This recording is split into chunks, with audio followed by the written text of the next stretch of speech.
Hahn is a Democratic strategist and NewsNation political contributor, and Steve Cortes is a political commentator and former advisor to President Trump. Great to have you both here.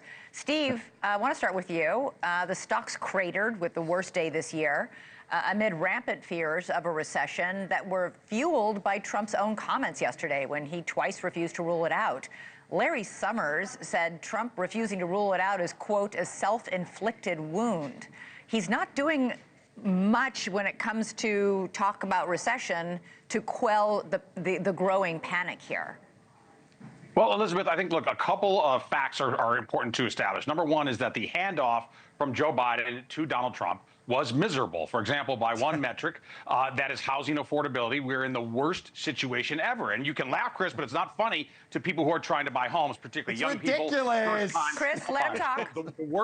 The worst, according to Goldman Sachs, not Steve Cortes, according to Goldman Sachs, the worst housing affordability metrics ever. So that's one thing. But then secondly, what Donald Trump is doing is getting this economy to engage in a transition that is incredibly necessary, and that is to get off of the drug, effectively the drug of exorbitant public spending that we can no longer afford, and get to a place of private spending. And Treasury Secretary Bessent has talked with great expertise on exactly this issue. Now, that transition can be difficult. It can be volatile and tumultuous, as we're seeing in financial markets right now. But I would also point out, and I traded these markets for 25 years on Wall Street, was an institutional stock and bond trader.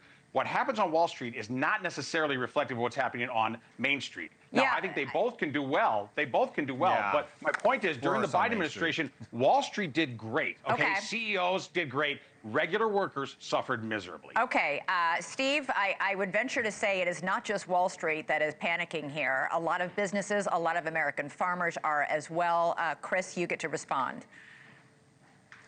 First, I will say Steve should get a job spinning for Donald Trump because he's better than anybody I've seen do it. But that was kind of ridiculous, Steve. I encourage everybody watching tonight to take a look at their fourth quarter 401k statement versus what it's at today, and they will see what the effect of Donald Trump's trade war, which the Wall Street Journal, not a liberal rag owned by Rupert Murdoch, said might cause a Great Depression. And I think it's time for Congress to step in during these budget negotiations, the funding negotiations right now, and tell the president these tariffs need to stop.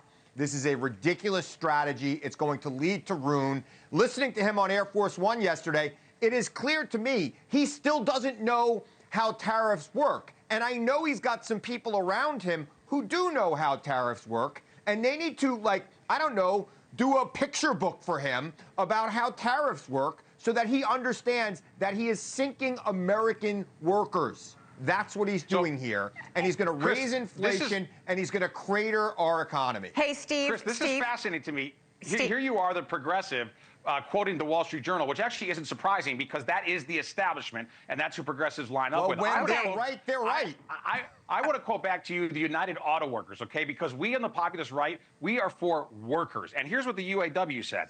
Quote, tariffs are a powerful tool for undoing the injustice of anti-worker trade deals. We are glad to see an American president take aggressive action.